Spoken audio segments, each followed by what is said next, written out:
السلام علیکم ورحمۃ اللہ وبرکاتہ۔ آج کی اس سیمینار میں میرے مقالے کا عنوان ہے مولانا عبد الرحمن پرواد اصلاحی۔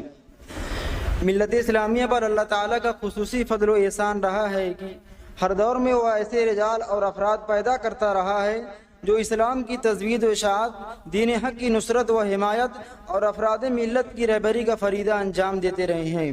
ہماری تاریخ ان ارواح سیدہ کے کارناموں سے درخشاں اور تابندہ ہے۔ اسی سلسلۃ الصحب کی ایک اہم کڑی جناب مولانا عبد الرحمن پرواد اصلاحی صاحب بھی ہیں۔ مولانا 17 اکتوبر 1920 عیسوی کو ہندوستان کے مردم خیز ضلع اعظم گڑھ کے ایک مشہور و تاریخی گاؤں سیرا سلطان پور میں پیدا ہوئے۔ مولانا کی ابتدائی تعلیم و تربیت ان کے والد محترم بانی مدرسہ مولانا شفیع صاحب کے زیر سایہ گھر پر ہوئی۔ اس کے بعد 1929 میں مدرسۃ الاصلاح کے مکتب میں داخلہ لیا اور مکتب پاس کرنے کے بعد شعبہ عربی میں داخل ہوئے۔ اسی طرح ان کی تمام تر تعلیم مدرسۃ الاصلاح میں ہوئی۔ 1940 میں سند فراغت حاصل کی۔ مضمون نگاری، شعر و شاعری اور مطالعہ کتب وغیرہ سے شروع ہی سے ذوق تھا۔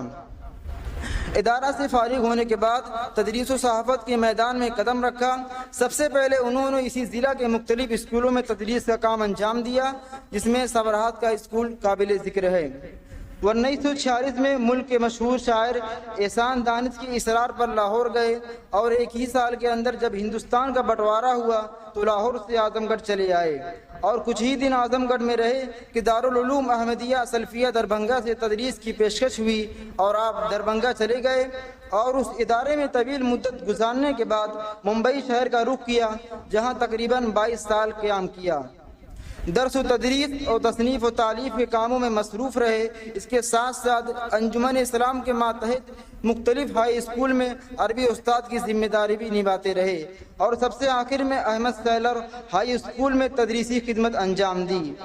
ممبئی کے دوران قیام وہاں کے مختلف روزانامہ بھی لکھتے رہے، جس میں ہندوستان آشکار، اردو ٹائمز اور انقلاب بطور خاص قابل ذکر ہیں۔ مولانا نے جو ماحول پایا اس کی وجہ یہ ہے کہ بچپن ہی سے مشق سخن کرنے لگے تھے۔ ان کا کلام اخباروں اور رسالوں میں چھپتا تھا۔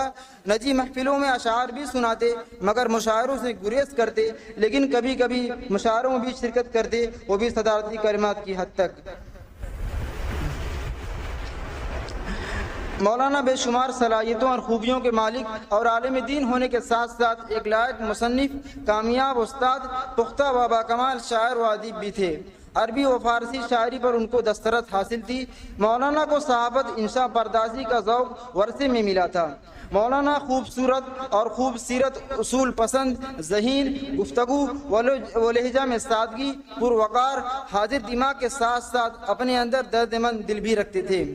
مولانا کا شمار دانشوروں، مصنفوں، مؤلفوں اور ادباء و شعراء میں ہوتا ہے، جنہوں نے علم کی شعاعوں کو ہر طرف پھیلایا اور اسے ہر عام و خاص تک پہنچانے میں سرگرم رہے۔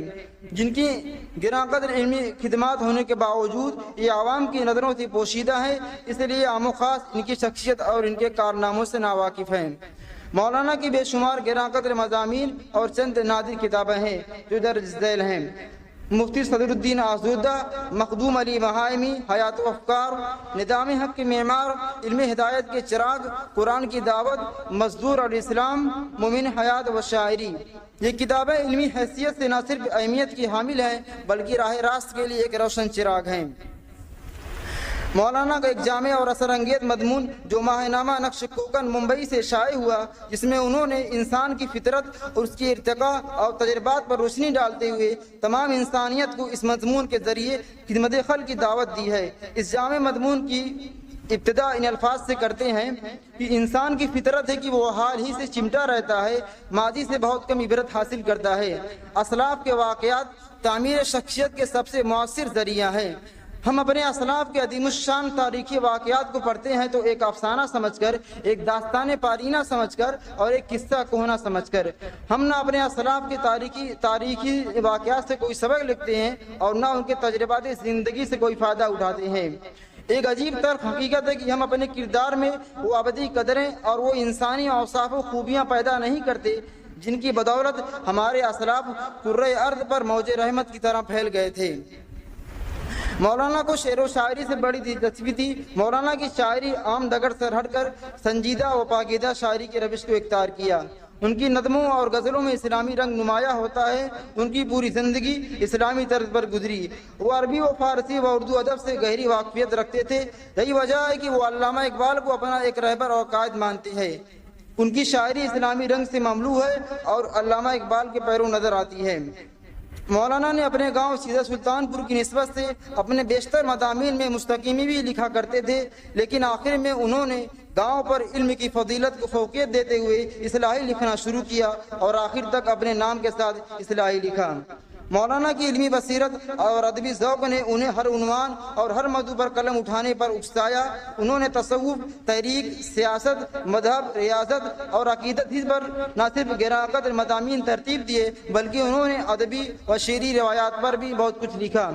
اسی طرح انہوں نے فلسفہ اور سیاست سے ہٹ کر سوانح سیرت اور فن سیرت نگاری پر بھی جامع مضامین ترتیب دیے۔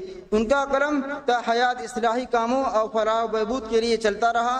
انہوں نے ہر موضوع پر قلم اٹھایا، اس کی باریکیوں سے دنیا کو واقف کرایا، فلسفہ کے فن کو فروغ بھی دیا، شعر بھی کہا اور شاعری پر تنقید بھی کی۔ ان کی شخصیت ایک میدان تک محدود نہیں تھی بلکہ انہیں ہر فیلڈ میں دسترس حاصل تھی۔ اسلامی صحابت میں جو کارنامہ مولانا نے انجام دیا ان کا فن بہتر اور انداز بیاں محتاج تعارف نہیں ہے، کیونکہ اسلامی علوم، معارف، شخصیت، سیرت سادگی، شہرت سے پرہیز، مختلف عنوان پر جو انہوں نے سیرت سازی اور کردار سازی کا کارنامہ انجام دیا وہ ان سے قبل نہ صرف ہندوستان میں بلکہ بیرون ہند میں بھی کسی نے انجام نہیں دیا۔ یہی ان کی خوبی ہے جو انہیں دیگر مصنفین، محققین، محدثین اور صحافیوں سے منفرد و ممتاز کرتی ہے۔ اس علمی و ادبی خدمات کے بعد انہوں نے اپنا رخ اپنے وطن عزیز اعظم گڑھ کی طرف کیا اور سید صباح الدین عبد الرحمن ناظم دارالمصنفین اعظم گڑھ کی درخواست پر دارالمصنفین کی رکنیت قبول فرمائی، لیکن افسوس اس علمی اور پرسکون ماحول میں اپنی صلاحیت کا اظہار کا زیادہ موقع نہیں ملا اور یہ عظیم ادبی و علمی صلاحیت کا مالک 4 دسمبر 1984 کے درمیانی شب میں اپنے مالک حقیقی سے جا ملا۔ ان للہ و انا الیہ راجعون۔ اللہ تعالیٰ سے دعا کہ اللہ مرحوم کی مغفرت فرمائے اور جنت الفردوس میں اعلیٰ مقام عطا فرمائے اور امت کو ان کا نعم البدل عطا فرمائے، آمین۔